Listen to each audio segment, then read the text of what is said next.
사도행전 34번째 제목은 무두장입니다. 사도행전 9장 32절에서 43절까지 보겠습니다. 사도행전 9장 32절에서 43절까지 보도록 하겠습니다. 한 목소리로 같이 읽겠습니다. 시작. 그때 베드로가 사방으로 두루 다니다가 룻다에 사는 성도들에게 내려갔더니 거기서 애니야라 하는 사람을 만나매 그는 중풍병으로 침상 위에 누운 지 8해라. 베드로가 이르되 애니야야, 예수 그리스도께서 너를 낫게 하시니 일어나 내 자리를 정돈하라 한데 곧 일어나니 룻다와 사론에 사는 사람들이 다 그를 보고 주께로 돌아오니라. 욥바에 다비다라 하는 여제자가 있으니 그 이름을 번역하면 도루가라. 선행과 구제하는 일을 심히 많더니 그때에 병들어 죽음에 시체를 씻어 다락에 누이니라. 룻다가 욥바에서 가까운지라 제자들이 베드로가 거기 있음을 듣고 두 사람을 보내어 지체 말고 와달라고 간청하여 베드로가 일어나 그들과 함께 가서 이르매 그들이 데리고 다락방에 올라가니 모든 과부가 베드로 곁에 서서 울며 도루가가 그들과 함께 있을 때에 지은 속옷과 겉옷을 다 보이거늘 베드로가 사람을 다 내보내고 무릎을 꿇고 기도하고 돌이켜 시체를 향하여 이르되 다비다야 일어나라 하니 그가 눈을 떠 베드로를 보고 일어나 앉는지라. 베드로가 손을 내밀어 일으키고 성도들과 가부들을 불러들여 그가 살아난 것을 보이니 온 욥바 사람이 알고 많은 사람이 주를 믿더라. 베드로가 욥바에 여러 날 있어 시몬이라 하는 무두장의 집에서 머무니라. 아멘. 네, 바울이 이제 예루살렘 교회에 있다가 이제 떠났어요. 그리고 고향 다소로 이제 떠나서 이제 교회가 잠잠해졌다는 얘기까지 지난주에 우리가 봤습니다. 근데 그때 베드로는 지중해 연안을 이렇게 두루 다니면서 이제 싸돌아다니는 이야기가 오늘 이렇게 전개가 되는 겁니다. 그러니까 오늘부터는 이제 베드로를 주축으로 해서 이제 성경의 테마가 이제 이어지는 겁니다. 이게 이제 10장까지 계속 이어지고, 그러니까 베드로가 이제 고넬료의 집에서 이제 설교를 할 때, 다시 말해서 베드로가 설교를 한다는 얘기는 이제 바른 복음을 제대로 전한다는 얘기거든요. 그래서 고넬료의 집에서 바른 복음을 제대로 전했더니 그제서야 이제 이방인들에게도 성령을 받는 일이 일어나는 거예요. 그래서 우리가 성령을 받을 때는 항상 말씀을 통해서 받는다는 걸 기억하셔야 돼요. 보통 우리가 기독교인들이 다 어떤 이교도들이 하는 어떤 그냥 기도의 행위를 통해서 성령을 받는다고 많이들 알고 계신데 그렇지 않습니다. 말씀을 통해서 받는 거예요, 성령은. 그래서 성령께서 그 진리를 말씀하실 때 그 진리를 깨닫고 우리 마음에 그것을 연료 삼아서 살아가는 그게 성령 충만한 삶인 거예요. 다른 게 성령 충만한 게 아니라. 그래서 베드로가 고넬료의 집에서 설교를 했더니 사람들이 성령을 받는 거예요. 그런 개념으로 여러분들 이해하시면 됩니다. 그래서 오늘 말씀의 큰 주제는 복음이 약한 사도가, 그러니까 베드로가 복음이 되게 막 이렇게 막 꽉 차 있는 그런 분이 아니에요. 이 양반도 약간 조금 부족한 사람이에요. 그래서 이 부족한 사람이 어떻게 해서 고넬료의 집, 이방인의 집까지 가서 사람들에게 성령을 함께 나누는지에 대한 이야기가 이제 전개가 되는 거예요. 오늘부터. 그래서 다시 한번 말씀드리지만 이제 이 베드로를 통해서 이제 연약했던 우리 인간의 믿음이 어떻게 성령까지 연결이 되는지 그 내용을 이제 보는 겁니다. 그래서 성령을 이제 받고 나서, 고넬료에서 성령을 받고 나서 베드로가 예루살렘 교회를 보고하러 가요. 선교 보고를 하러 가. 그랬을 때 또 이렇게 깨져요. 사람들한테 혼나요. 베드로가. 이방인들하고 같이 먹었냐? 할례도 안 받은 저것들하고 뭐 했냐? 이러면서 베드로가 혼나요. 그러니까 예루살렘 교회가 사실은 아직도 엉터리라는 거죠. 그러니까 그것들을 지금 폭로하고 있는 거예요, 사실은. 그러니까 오늘 본문은 내용들을 보면은 막 병자를 고치고 막 중풍병자 고치고 막 죽은 자 막 살려내고 막 이런 얘기들은요. 지금 무언가를 얘기하기 위한 정말 복음이 뭔지를 얘기하기 위한 서론 작업인 거예요. 서론 작업. 그러니까 그걸 본론으로 생각하고 그걸 이게 복음이다라고 생각하면 우리는 성경을 앞에 서론만 보고 이해하고 좋다. 이게 단가 보다라고 생각하는 거죠. 그러니까 다음 장에 가면 이제 고넬료의 집에서 베드로가 설교를 하는 주된 내용이 뭐냐면 바른 복음이라고 그랬잖아요. 주된 내용이 뭐냐면 설교를 하는데 어떤 설교를 하냐면 십자가 설교를 해요. 고넬료의 집에서. 예수 그리스도의 십자가 설교. 예수님이 십자가에 달려 죽었다. 그 설교를 한단 말이죠. 근데 그 바른 복음까지 가는 서론 이야기가 오늘 등장하는 거예요. 그러니까 병을 고치고 죽은 자를 살리는 것은 복음을 말하기 위한 도구이고 그림자들인 거죠. 그 자체가 복음이 아니에요. 근데 병 고치는 일은 사실 병원 가면 많이 볼 수 있어요. 신비로운 일들이 막 일어납니다. 그 진통제 주사를 한 대 딱 맞잖아요. 어디가 아파서. 그러면 씻은 듯이 나. 너무 신기하지 않습니까? 저는 그게 더 신기하던데. 저도 이제 두통 같은 게 이제 잠을 못 자 그러면 두통이 좀 있는 편이에요. 그러면 타이레놀 하나 딱 먹으면 언제 그랬냐는 듯이 씻은 듯이 사라져. 야, 기도빨보다 더 좋은 타이레놀빨. 예.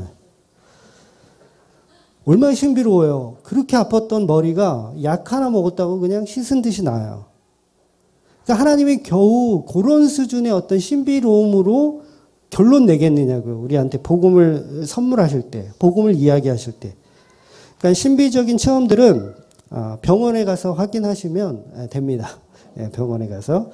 그래서 그거에 우리가 사실은 집중할 필요가 없는 거죠. 도대체 그런 일들을 왜 하고 있는지를 보는 게 중요한 거죠. 그래서 아프시면 병원을 가십시오. 괜히 저한테 기도해달라고 하실 필요가 없습니다. 저한테 기도해달라고 어디 아프니까 기도해달라 그러면 저는 이렇게 기도해요. 죽이든지 살리든지 하나님이 마음대로 하십시오. 주의 뜻대로 하시옵소서. 이렇게 기도하지. 저는 빨리 낫게 해주시고 이런 기도를 안 해요. 저는. 그러니까 저한테 부탁할 필요가 없습니다. 그래서 결국 본문 이야기는 바른 복음을 전하기 위한 어떤 과정, 그 과정에 대한 이야기인 거예요. 그리고 바른 복음이 베드로를 통해서 예루살렘에 보고되었을 때 사람들의 반응이 어떠한지. 그러니까 우리는 이 말씀을 통해서 복음의 방향성이 어떤 게 바른지를 보시면 되는 거예요. 예루살렘 교회처럼 우리도 막 그 이방인들하고 막 같이 막 전도하고 막 이런 걸 막 흉봐야 되겠다라고 결론 내면 안 되잖아요. 그러니까 그 방향성은 우리가 보자는 거죠. 그러니까 쉽게 말해서 걸음마도 제대로 못 걷는 아기 수준의 베드로가 또 저와 여러분이 어떻게 성령을 받고 예수를 증거하면서 살게 되는지를 표현한 내용인 거예요. 그래서 11장에 가면 예루살렘 교회에 가서 선교 보고 하는데 여전히 베드로한테 할례도 안 받은 이방인들하고 먹었냐? 같이 밥 먹고 같이 잠도 자고 막 이랬냐? 그러면서 교인들이 막 이렇게 지랄을 하는 거죠. 여러분 지랄의 표준어예요. 제가 사전을 찾아보니까 마구 법석을 떨며 분별 없이 하는 행동을 속되게 이르는 말. 이게 지랄이거든요. 하도 저한테 말을 좀 곱게 하라고 이렇게 지랄하시는 분들이 있어서 이 말씀 드립니다. 그러니까 지금 이야기하고 있는 룻다나 욥바의 성도들의 수준이 아직은 어린아이 믿음이라는 거예요. 그러니까 욥바의 다비다라는 여자가 어떤 여자라고 성경이 지금 말하고 있죠? 선행과 구제를 잘했던 여제자라고 설명하고 있어요. 그렇게 기록하고 있어요. 그러니까 예수님께서 복음서에서도 그러셨잖아요. 속옷을 달라 하면 겉옷까지 내어줘라. 겉옷을 노리는 놈이 있으면 속옷까지 다 퍼줘라. 그런 말씀을 디테일하게 지금 이 여제자가 지켰다는 얘기예요. 지켰다는 얘기예요. 그러니까 오늘 본문에도 보면 죽은 여자의 그 속옷과 죽은 여자가 준 속옷과 겉옷을 보여주며 베드로한테 이 다비다는 이렇게 착한 여자입니다라고 보여주잖아요. 그러니까 그거 얘기하는 거예요. 그러니까 아직도 율법주의 속에 살았던 그 여인에 대한 등장을 얘기하는 거죠. 그러니까 다비다의 믿음이 좋았다라는 게 아니에요. 좋았다라는 게 아니라 이렇게 아직도 복음에 대해서 제대로 몰랐던 사람이다라는 걸 얘기하는 거예요. 그러니까 아직 신앙의 수준이 십자가 복음까지 가지 못한 아기 수준의 사람들. 그러니까 베드로가 다니는 그 변방에 있었던 성도는 성도인데 아직 좀 부족한 그런 사람들에게 뭐 하는 거예요? 십자가 전하는 거예요. 십자가 성령 전하는 거예요. 그게 이제 고넬료의 집에서 뻥 터지는 거죠. 이제 그 과정들이. 그 얘기를 오늘 본문들이 하고 있는 겁니다. 결국 성령을 받는다는 것은 바른 복음의 십자가 듣는 게 중요하다라는 것을 성경이 말하고 있는 거예요. 그래서 오히려 속옷을 달라 하면 겉옷까지 내어주는 그 율법주의자로 살던 자가 다시 살아나서 성령을 받는다는 그런 얘기나 다름이 없는 거예요. 그러니까 속옷을 주고 겉옷 주는 주체가 사실 예수님이 하시는 거거든요. 그건 우리가 하는 게 아니에요. 누가 여러분들한테 옷 달라 그랬을 때 다 벗어주라는 얘기가 아니거든요. 예수께서 십자가에서 다 이루시겠다. 그 말씀을 사실 하시는 거거든요. 복음서는 전부 예수님께서 내가 십자가에 어떻게 죽을 것인지에 대한 얘기 말고는 없어요. 사실은. 근데 우리는 다 그걸 율법적으로 풀어서 나도 속옷 나눠주고 겉옷 나눠주는 이런 훌륭한 여제자가 돼야지. 이렇게 보면 지금 성경을 잘 못 보고 있는 거라는 거죠. 그러니까 베드로에게도 저와 여러분에게도 이 사도행전은 예수의 십자가 복음을 복습하는 말씀이에요. 다시 한번 복습하는 거예요. 오히려 고넬료를 통해서 베드로에게 십자가 복음을 다시 확인시켜 주는 거예요. 복습해 주는 거예요. 복습해 주는 거. 그러니까 우리가 보면 베드로가 마치 고넬료한테 뭔가 성령을 주고 막 이런 걸로 우리가 생각하는데 사실은 반대입니다. 반대로 고넬료를 통해서 하나님은 베드로한테 뭔가를 지금 바른 복음이 뭔지를 다시 설명해 주고 있는 거예요.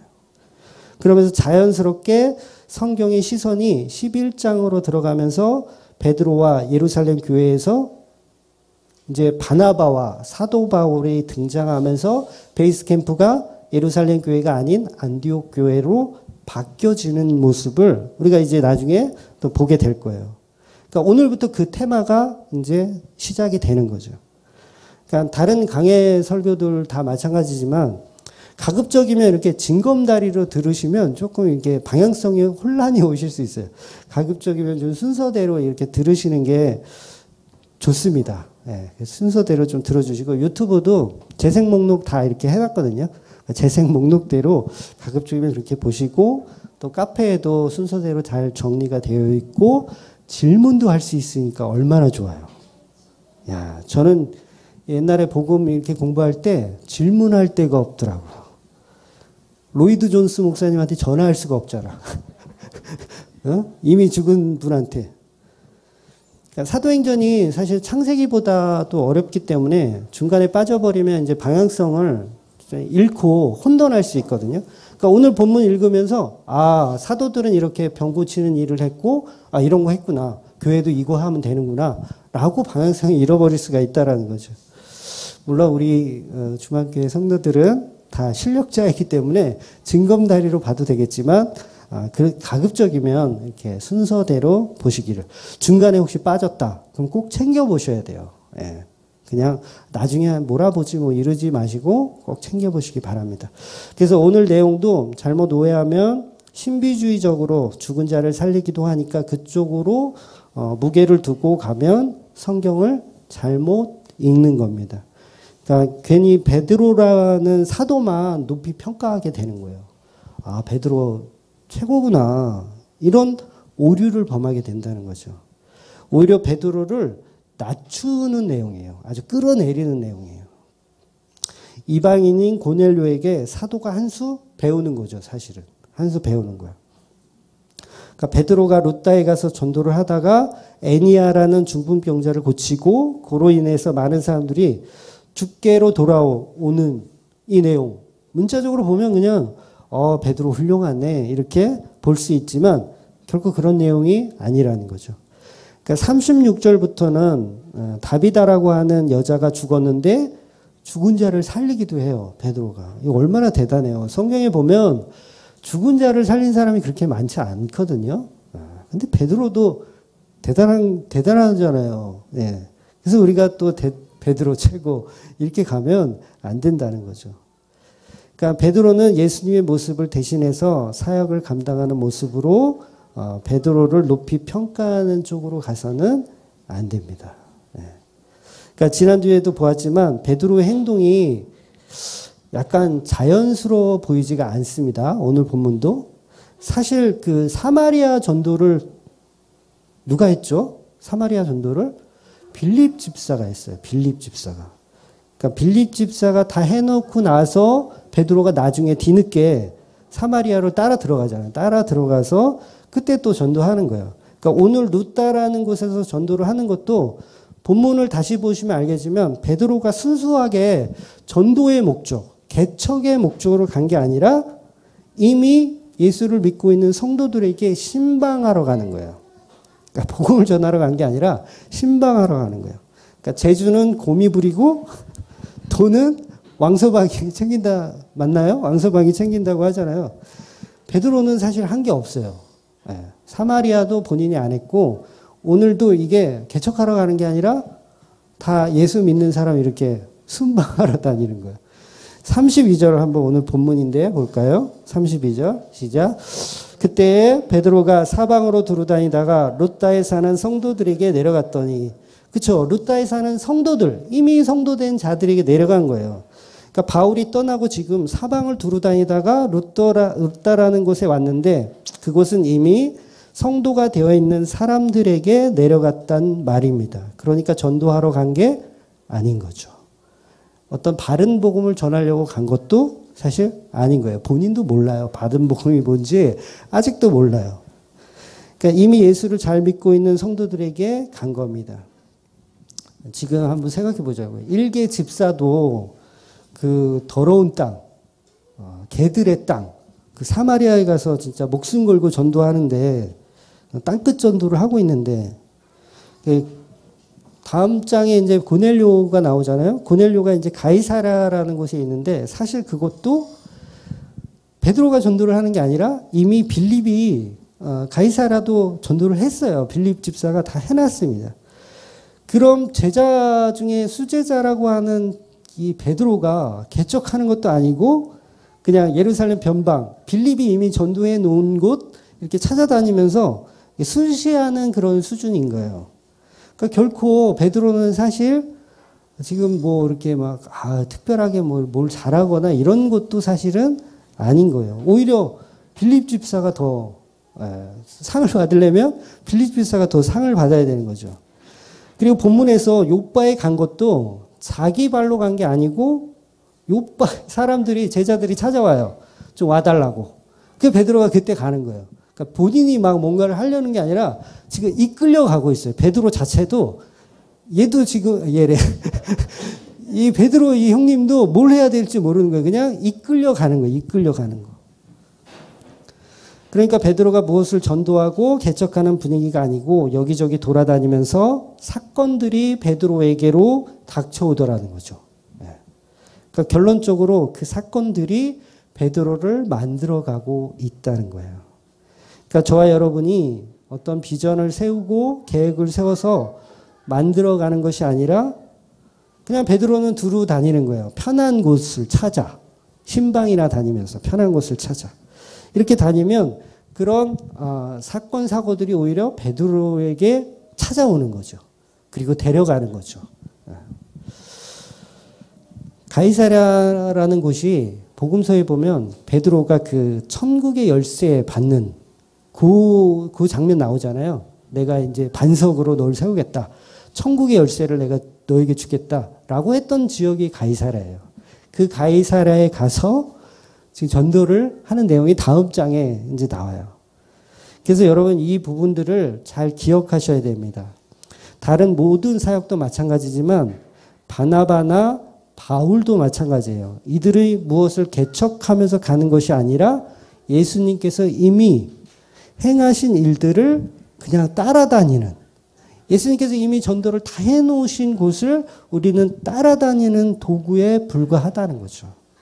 그래서 예수님께서 다 하시기로 약속하신 일들을 따라서 걸어가는 거예요.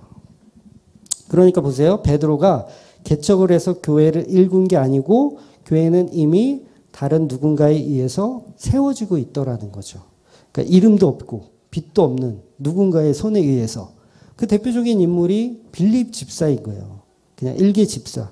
그러니까 다메섹에서도 전도를 하는데 누가 해요? 사울이 하는 거예요. 바울인 그 사울이. 물론 열매는 없었지만, 예. 그나마 직접 사도도 아니었잖아요. 사울은 그 당시만 해도 직접 사도도 아니고 비전문가였어요. 복음에 대해서 아무것도 모르는 비전문가의 손을 통해서 복음이 전해지더라는 거죠. 결국 그건 누가 하는 거냐면 예수 그리스도께서 하신다는 거죠.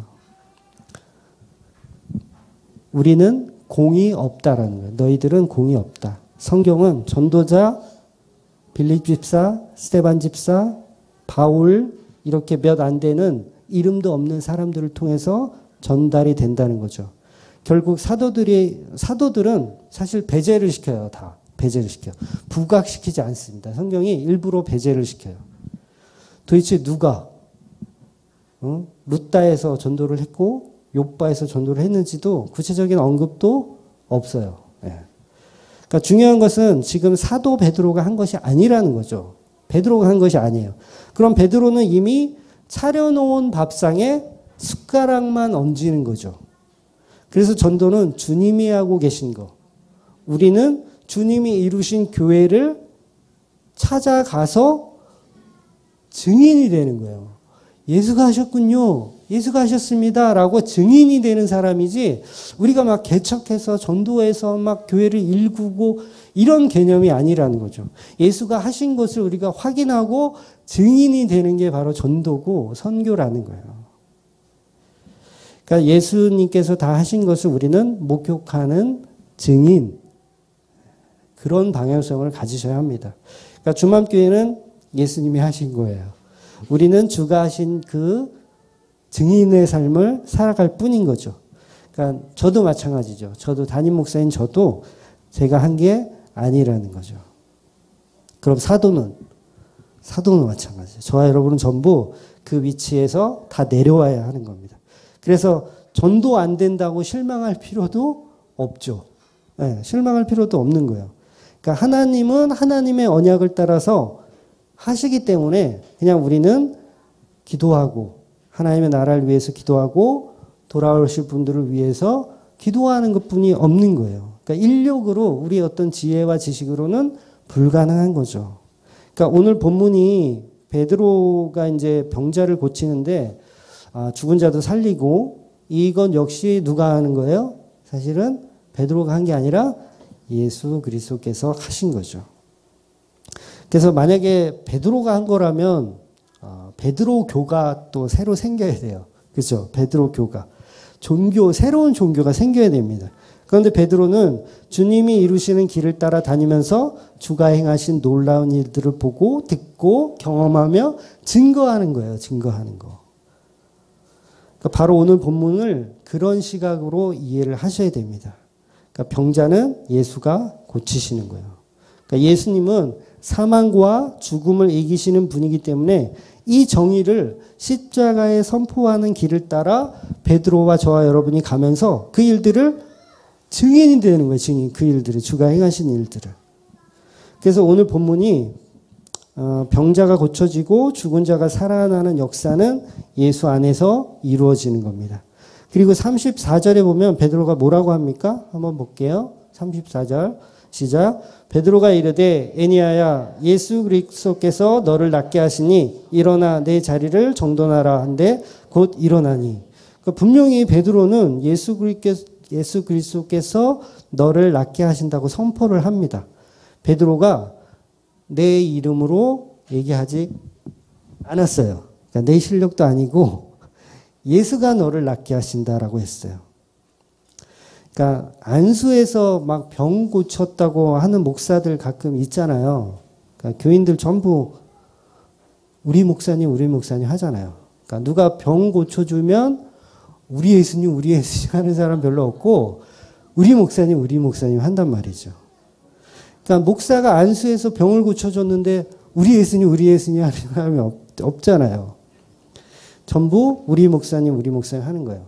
그러니까 이 베드로도 예수 그리스도께서 너를 낫게 하신다. 이 말을 한 거예요. 안 그랬으면 우리 베드로님 했을 거라는 거죠. 베드로 교가 생겨나는 거죠. 그러니까 성경이 겨우 그런 얘기를 하고 있는 게 아닌 거예요. 정말 이런 식으로 많은 성도들이 미혹당하고 있어요. 네. 성경이 말하는 방향성을 정말 모르는 거죠. 그러니까 저와 여러분이 병을 낫고 건강하게 사는 것을 복이라고 이야기하는 거에 성경의 말씀의 팩트가 아닌 거죠. 전부 예수 십자가로 연결하는 과정들인데도 불구하고 그걸 복으로 생각하면 우리는 아직도 초보적인 수준에 있는 거예요. 어린아이 같은 믿음을 갖고 있는 거예요.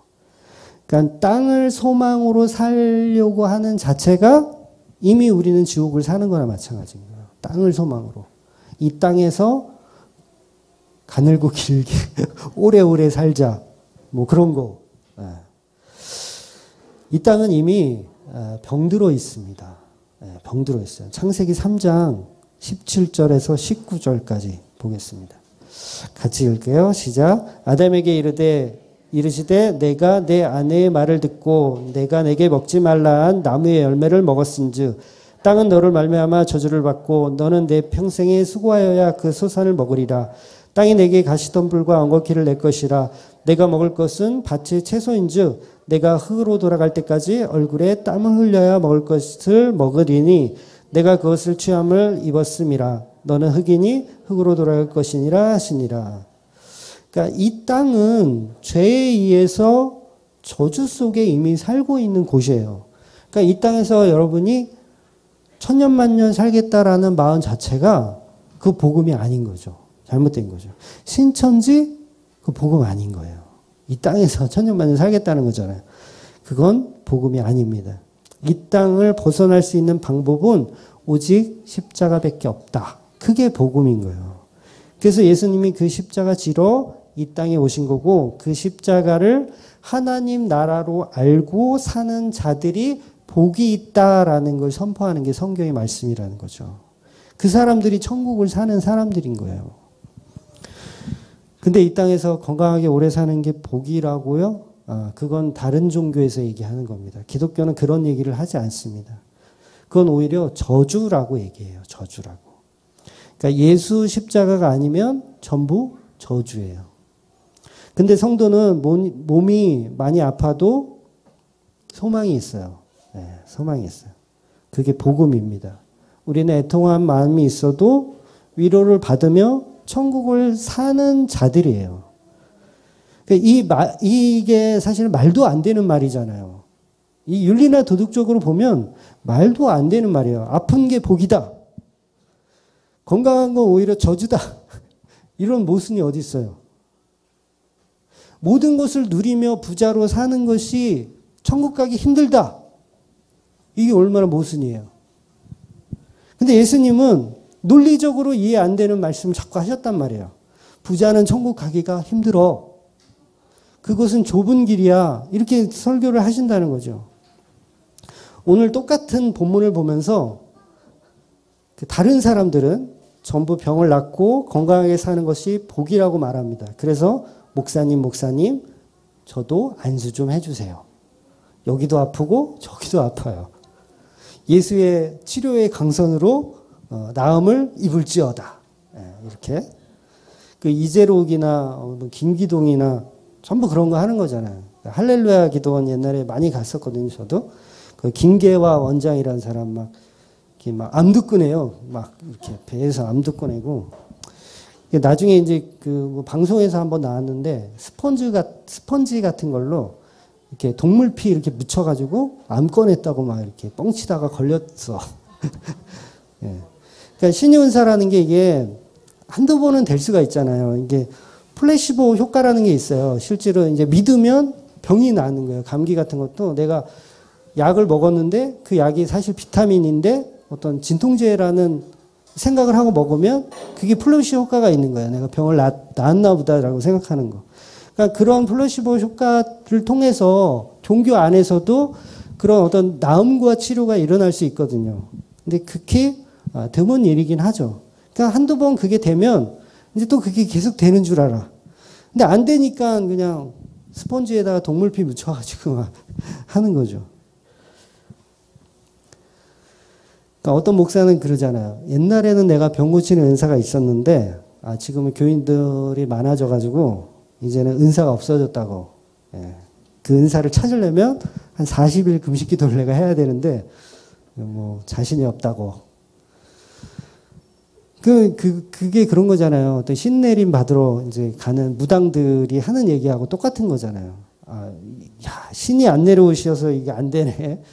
복체가 부족한가? 이러면서 하는 거. 그러니까 신비주의 쪽으로 가는 사기꾼들에게 여러분 절대로 속아서는 안 됩니다. 그런 사람들 이렇게 뉴스 보면 전부 다 무슨 여신도 성추행 뭐 이런 쪽으로 막 이렇게 방송 나오고 그러면 창피해요, 창피해. 그러니까 무엇이 복이고 무엇이 저주인지도 모르는 사람들인 거예요.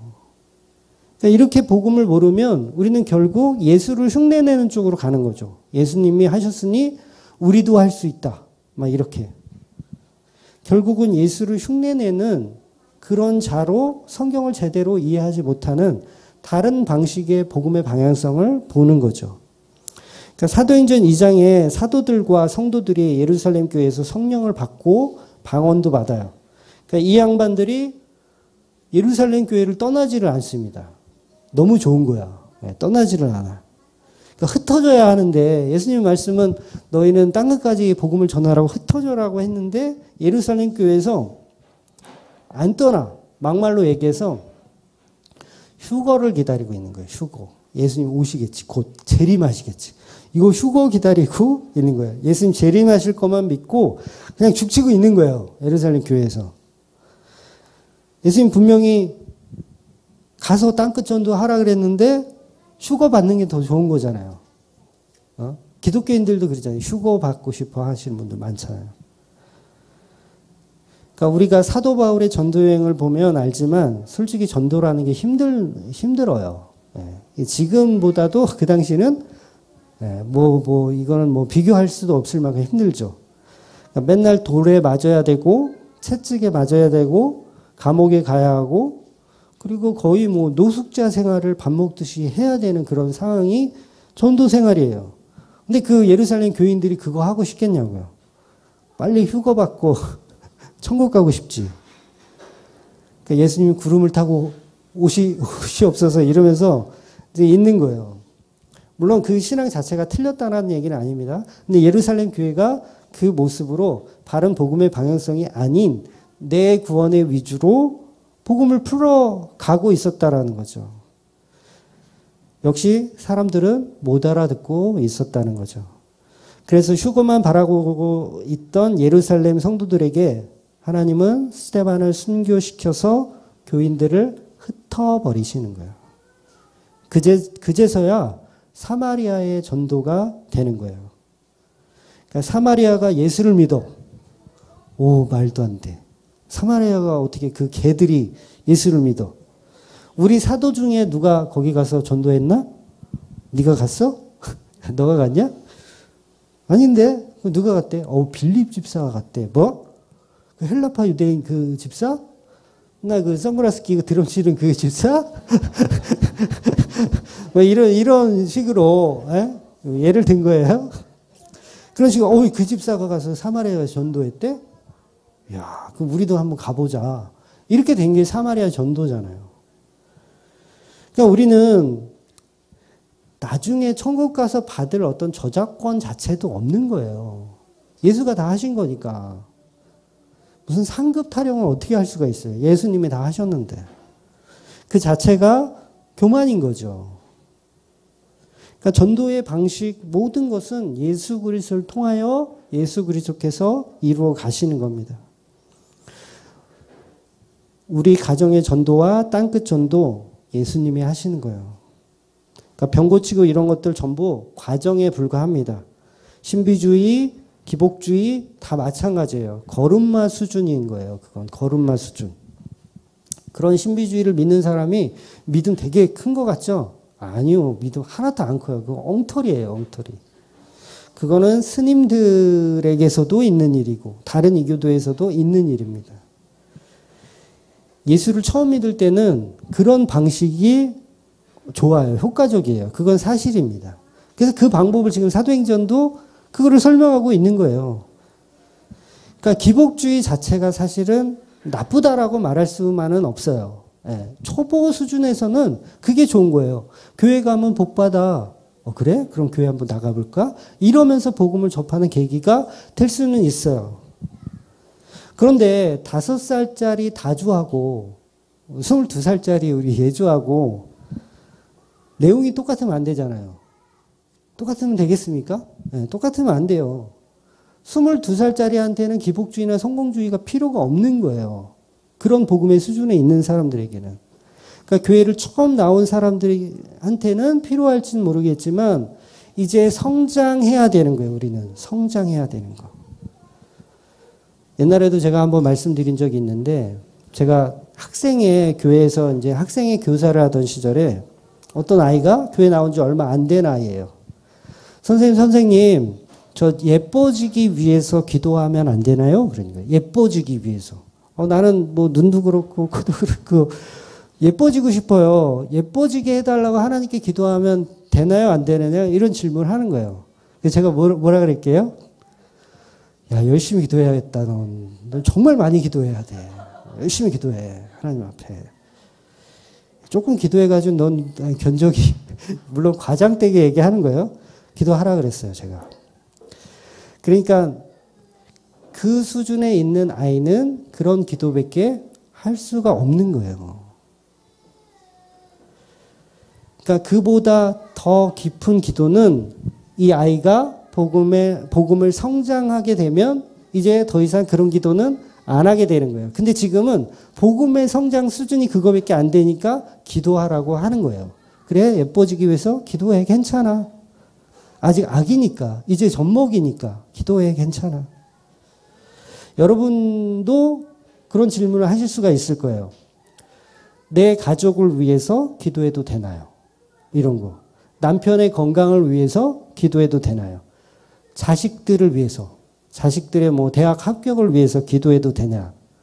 뭐 학업과 직장을 위해서, 나라와 민족을 위해서 기도해도 되나요? 이렇게 질문하면 기도하라고 말씀드려요. 기도하세요. 괜찮습니다. 그런데 무엇이 복음인지를 정확히 알아가면 그 기도들은 점점 없어지고 이제 땅의 것이 아닌 하늘의 것을 구하게 되는 시기가 올 것입니다. 라고 설명드려요. 그러니까 결국 기도의 주체가 내가 아닌 예수의 증인의 삶으로 바뀌어져 간다라는 거죠. 근데 처음부터 완전 초신자한테 안 됩니다. 나라를 위해서 왜 기도해요?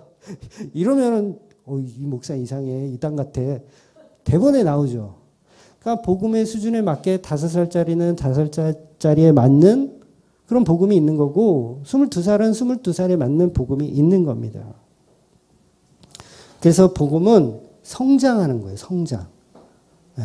그래서 이제 베드로가 지금 성장하는 과정을 우리가 지금 사도행전에서 보고 있는 거예요. 성장하는 과정을.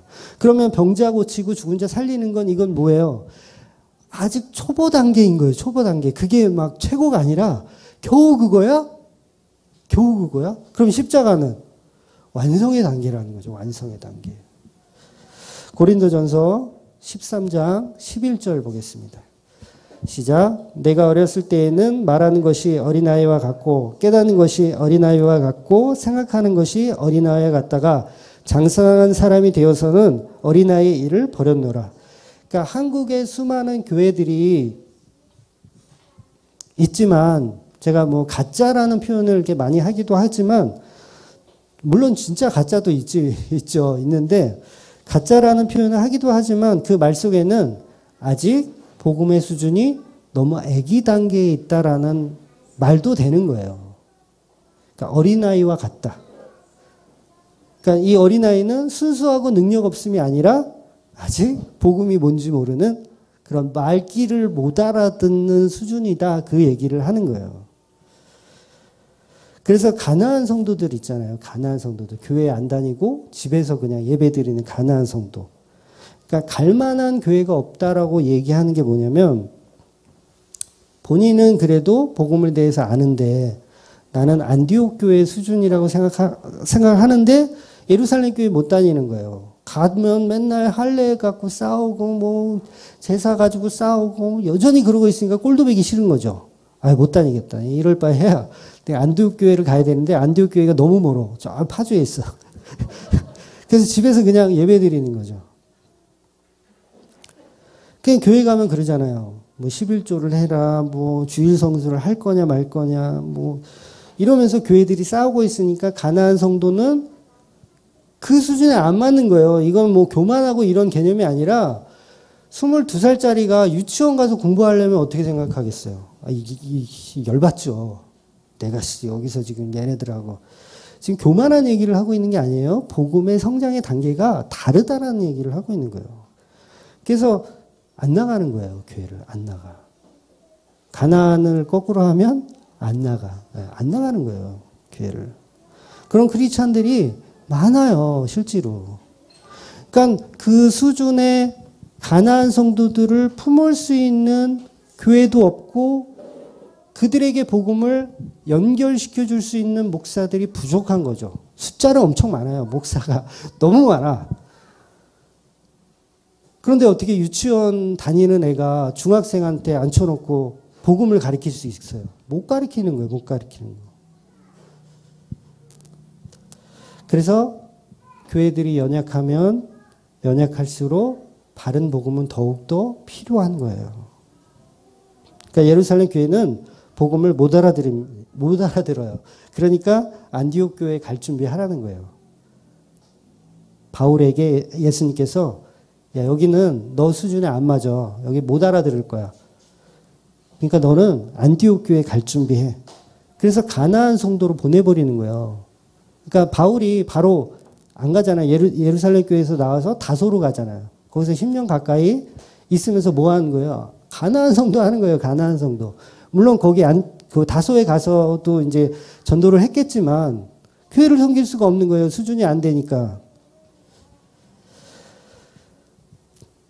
그러니까 자기는 고등학생 수준인데 내가 다니는 교회는 유치원 수준의 교육을 하는 거죠.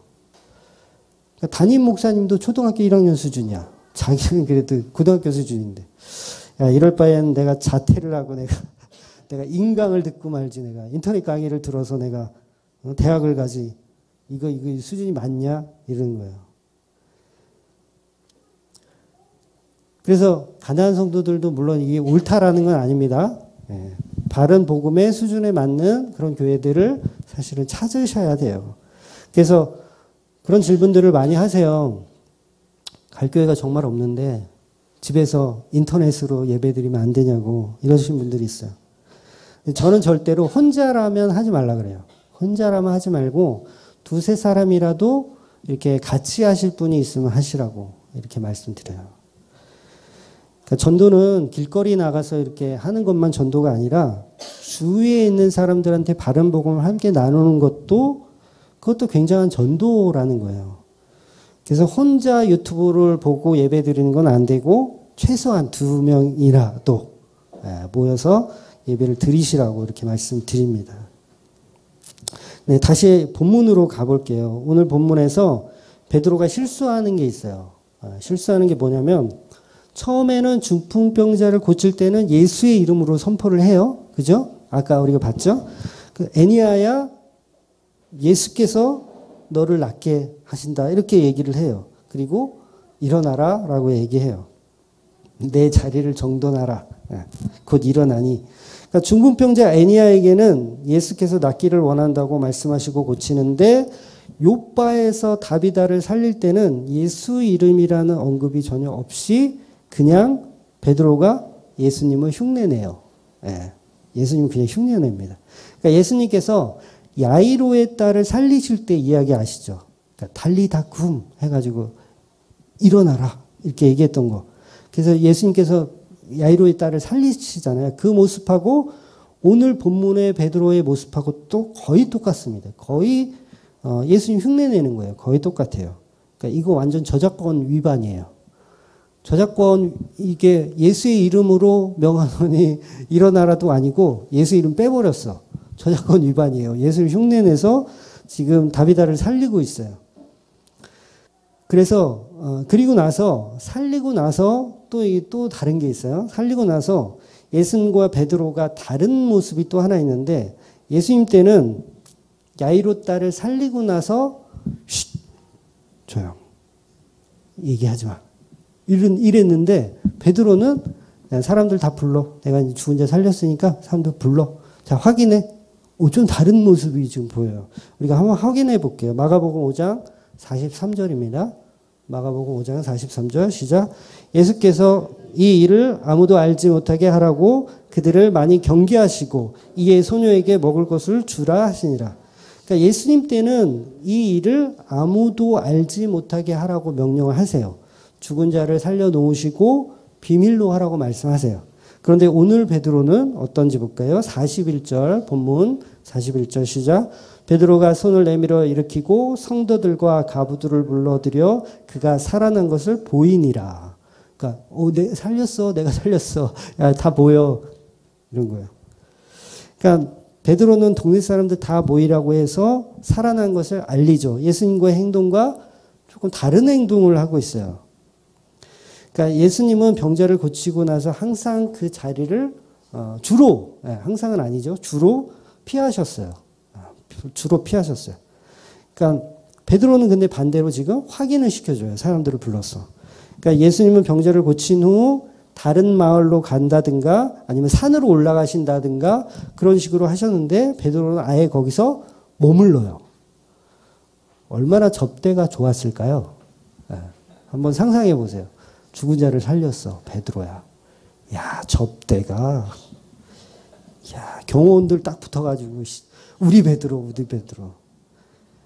우리 베드로님 정문으로 나가십니다. 이러면서. 정문으로 나가십니다. 문 열어주시고요.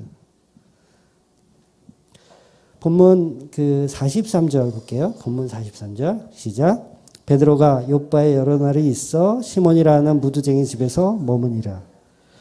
예수님 피하고 다니셨는데 베드로는 아예 거기서 머물어. 먹고 자고 하는 거야.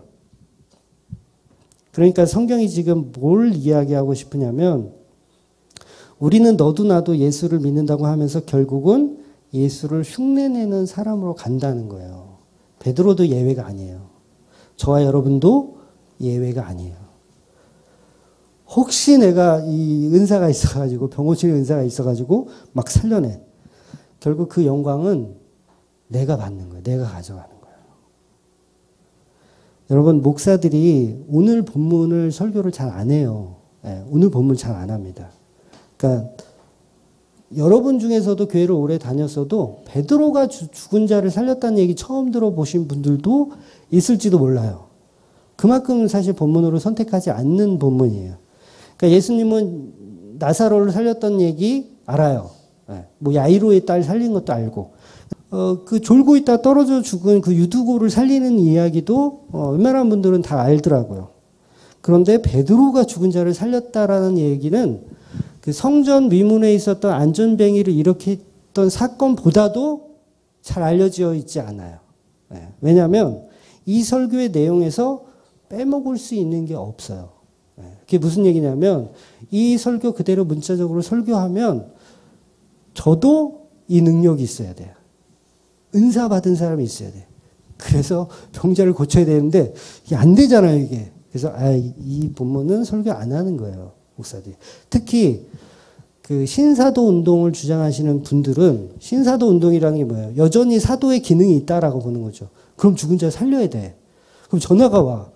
우리 아버님이 이번에 100세에 돌아가셨는데 장례식장에 좀 와주세요. 기도 좀 해줘요. 왜 이러면 어떡할 거야?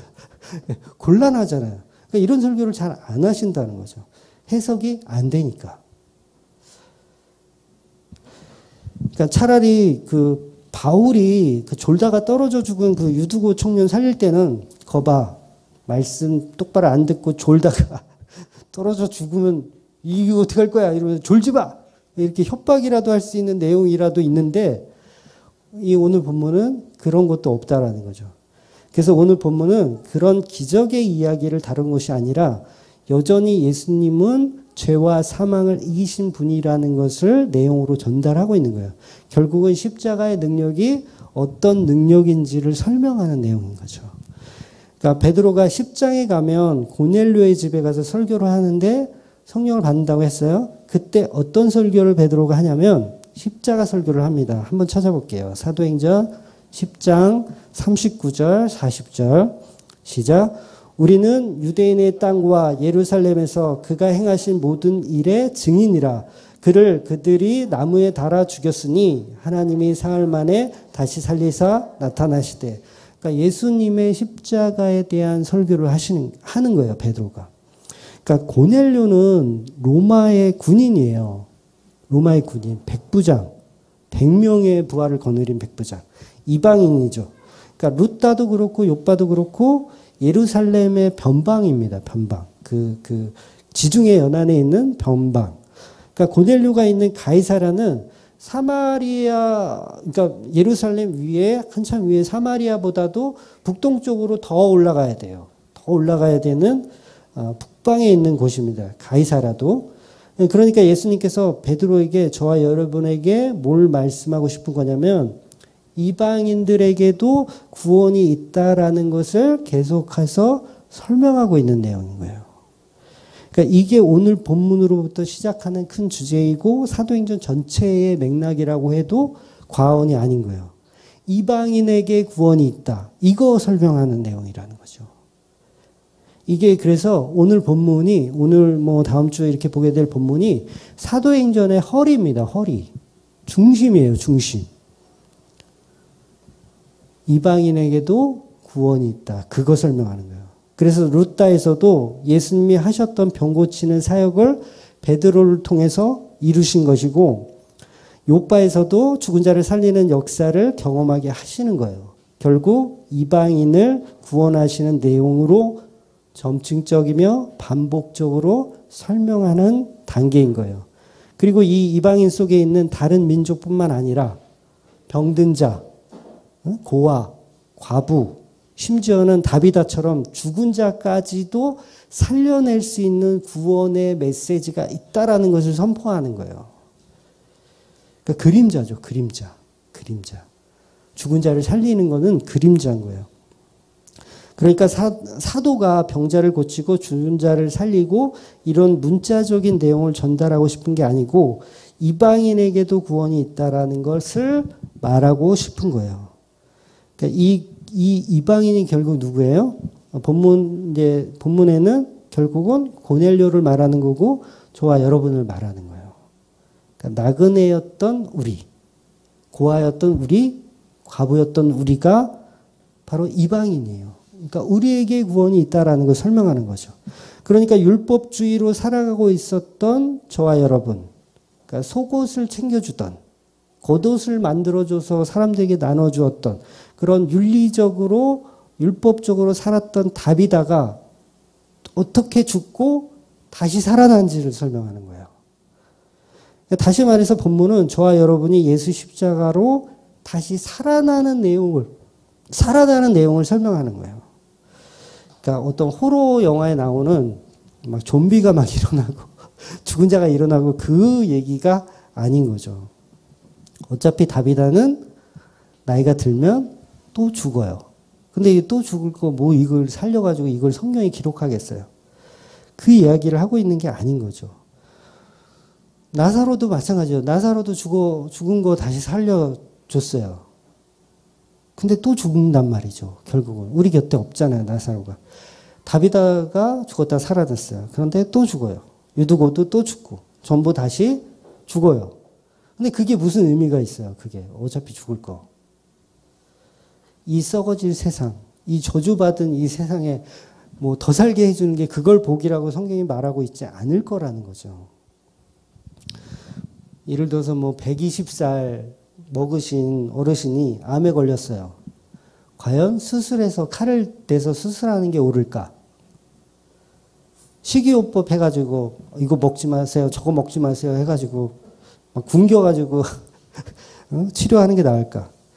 저라면 차라리 그냥 맛있는 거 많이 드시고 좋은 거 많이 보시고 이제 사는 날 동안 여행도 좀 하시고 그러면서 그냥 죽음을 이렇게 기다리게 저라면 그럴 거예요. 나는 수술 안 하고 나는 그냥 죽을게. 그렇게 해야 될 것 같아요. 근데 죽은 자를 살려낸 게 복이라고 설명하면 그 복음이 뭔지 모르는 거죠. 결국 싸늘한 그 수술방에서 죽겠다는 얘기잖아요. 네. 그러니까 예수님이 고쳐주신 수많은 환자들은, 병자들은 어차피 다 다시 병들어 죽었어요. 다시.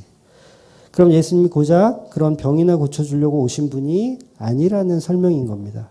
거기에는 어떤 메시지가 있다라는 거죠. 메시지.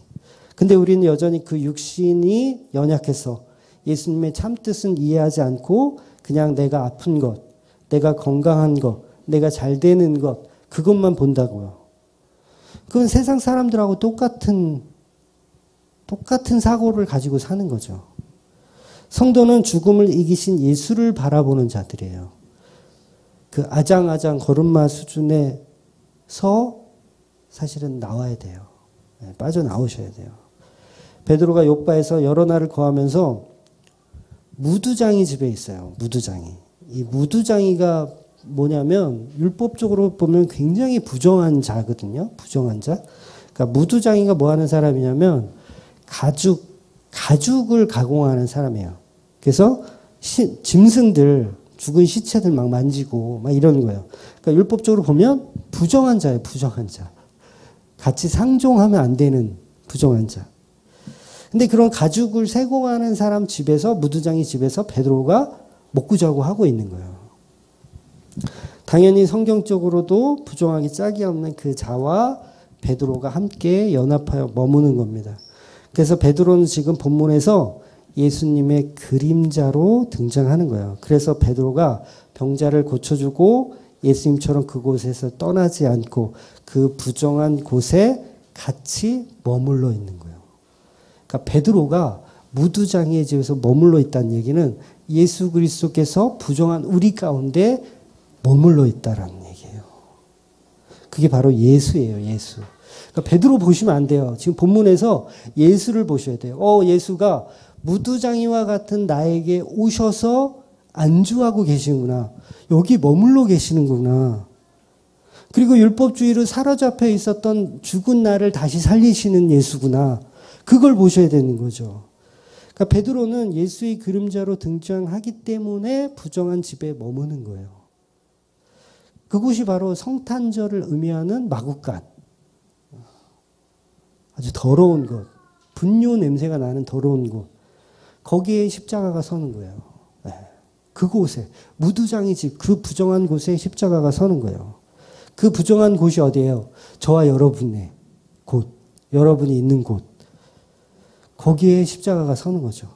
바로 복음은 구약의 율법에서 벗어나 더럽고 부정한 이방인에게로 십자가의 길이 열려 있다라는 것을 선포하는 거예요. 그러니까 이 내용을 상징적으로 지금 보여주고 있는 겁니다. 그래서 무두장이라는 집이 등장을 하는 거예요. 그리고 그 부정한 곳에 예수가 계시다는 말을 성경이 지금 우리에게 하고 있는 거예요. 이게 얼마 은혜입니까? 이게 은혜예요. 저와 여러분은 시체나 만지면서 사는 그런 부정하기 짝이 없는 무주장이인데 나에게 예수가 오신 거예요. 예수님은 복음서에서 보면 분명히 그 자리를 벗어나 급히 산으로 가시거나 다른 동네로 가셨다 그랬잖아요. 그런데 예수님처럼 병자를 고치고 죽은 자를 살리는 예수님의 그림자로 등장하는 베드로는 거기에 머문다는 거예요. 거기에 머문다는 거예요. 제가 베드로의 모습과 예수님 모습이 다르다라고 얘기한 건 참 복음이 이제 성령을 통해서 베드로를 통해서 온다는 거예요. 이건 더 은혜예요. 더 은혜. 그러니까 그 무두장의 그 모습에 예수가 찾아오시는 그 은혜를 설명하고 있는 거죠. 그러니까 이건 병자 고치는 이 수준의 이 복음하고는 차원이 다른 거예요. 무두장의 집에 거하는 베드로는 다음 행적도 몰라요. 어디로 가야 될지 몰라요. 왜? 철저히 지금 그림자로 등장하니까. 도구로 등장하니까. 예수님이 이끌어 주셔야 가는 거예요. 베드로는 몰라요. 거기서 본인이 막 대접받고 있지만 그 대접받는 모습을 통해서 성경이 엄청난 메시지를 전달하고 있다는 걸 베드로는 모를 거예요. 그냥 도구로 사용되기 때문에 그래요. 교회는 이렇게 자기 힘으로 사는 것이 아니고 예수 그리스도의 능력에 의해서 사는 사람들인 거죠.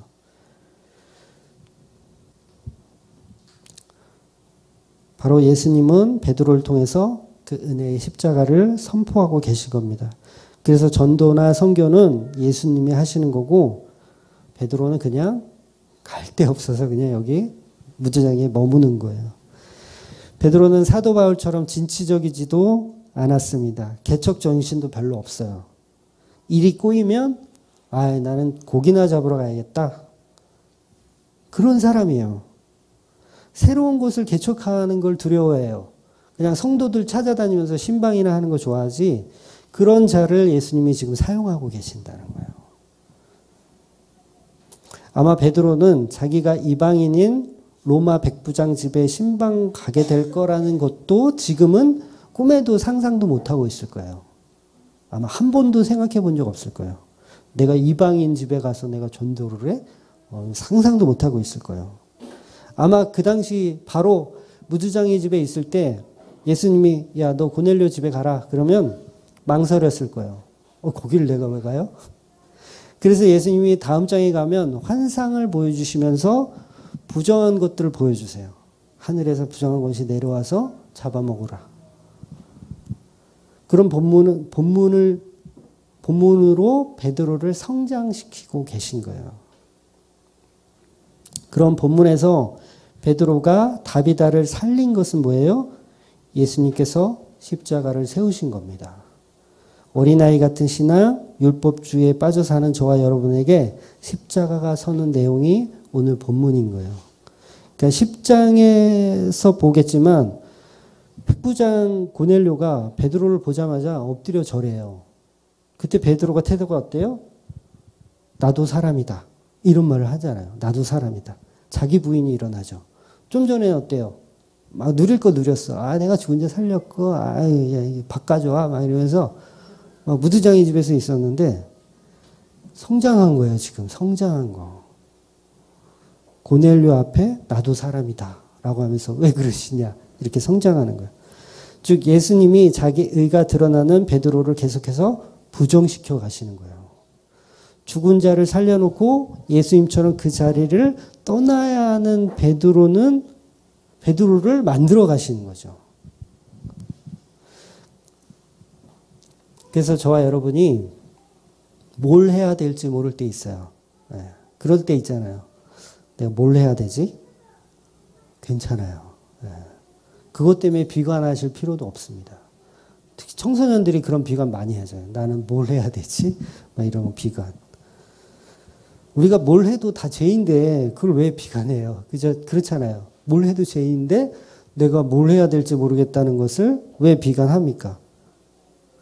비전 없고 꿈 없으면 어때요?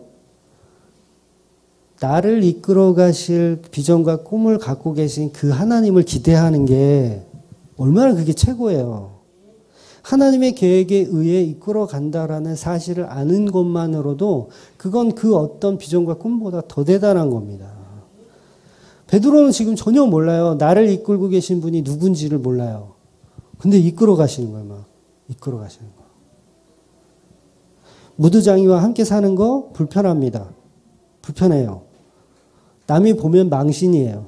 야, 저런 이방인 저 무드장이 저 부정한 사람들하고 같이 지내네. 베드로 저거. 야, 저 더러운 곳에 저거. 근데 성도는 그 더러운 곳에 사는 자들이에요. 성도는 더러운 곳에 사는 자들이에요. 우리가 더러운 곳에 있어야 그 더러운 곳에 십자가가 서는 거예요. 그러니까 죄가 은혜인 거예요. 죄가 은혜인 거예요. 이 말씀에 위로가 되셔야 합니다. 성도는 깨끗한 곳에 사는 사람들이 아니에요. 착각하지 마세요. 교회에서 막 성도 그러면 막 이렇게 깨끗한 자리에 서고 뭐 이렇게 그런 데에서 사는 사람들이 아니라 정말 바퀴벌레처럼 음지에 사는 사람들이, 음지에서 무두장이 집에서 부정한 자처럼 살아가는 게 성도예요. 거기에 십자가가 설 거예요. 네, 거기에 십자가가 설 거예요.